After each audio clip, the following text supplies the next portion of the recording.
బేల మండలం చాప్రాల గ్రామానికి చెందిన తొడసం వామన్ ఇల్లు గత 3 రోజుల క్రితం కురిసిన భారీ వర్షానికి కూలిపోయింది. ఇల్లు కూలిపోయిన సమయంలో ఇంట్లో ఎవరూ లేకపోవడంతో ప్రాణాపాయం తప్పింది. వామన్ది నిరుపేద కుటుంబం కావడంతో ఉండడానికి ప్రస్తుతం ఇల్లు లేని పరిస్థితి నెలకొంది. ప్రస్తుతం మాజీ సర్పంచ్ ఇంట్లోనే తలదాచుకుంటున్నారు. ప్రభుత్వం నష్టపరిహారం చెల్లించి ఆదుకోవాలని బాధితులు కోరుతున్నాడు. ఈ విషయం తెలుసుకున్న Congress party market committee vice chairman Vilas Savupure Congress party నాయకులతో కలిసి ఆయన కూలిన ఇంటిని పరిశీలించారు.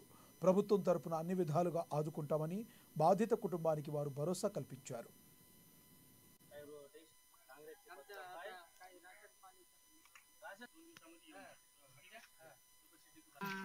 12-1 वाजता नाही का पाणी आला.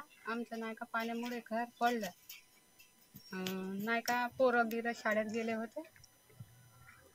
माणूस गिन फवारायला गेला होता. आमचं नाव नुकसान झालं. भांडे गिंडे नाव हे चेपून गेले. आम्ही येत फाडी टाकून हा होता नाही नाव हे चेपून गेलं. गव्हर्नमेंटने येऊन नाही का आमचं घर पावा, आम्हाला नाही का मदत करा. 1-2 वाजताच्या दरम्यान पाणी आला.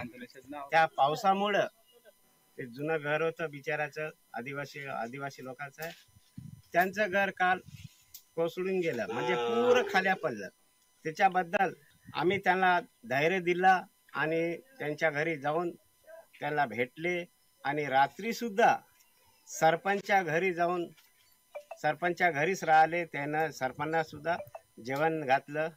त्या आता त्याला राहायला घर नाही, काही नाही. आम्ही त्यांना भरोसा देत आहोत का आम्ही लवकरात लवकर तुम्हाला घर द्यायचं प्रयत्न करतो. पहिलं घर त्याला द्यायचं आम्ही हे वादा घेत आहोत. आणि असंच बरेच कास्तकार डुबून आहे, त्यांच्याकडे सुद्धा लक्ष द्यावे. अधिकारी लोक घरी न बसता हर गावामध्ये जाऊन त्यांचा विचार मांडून त्यांना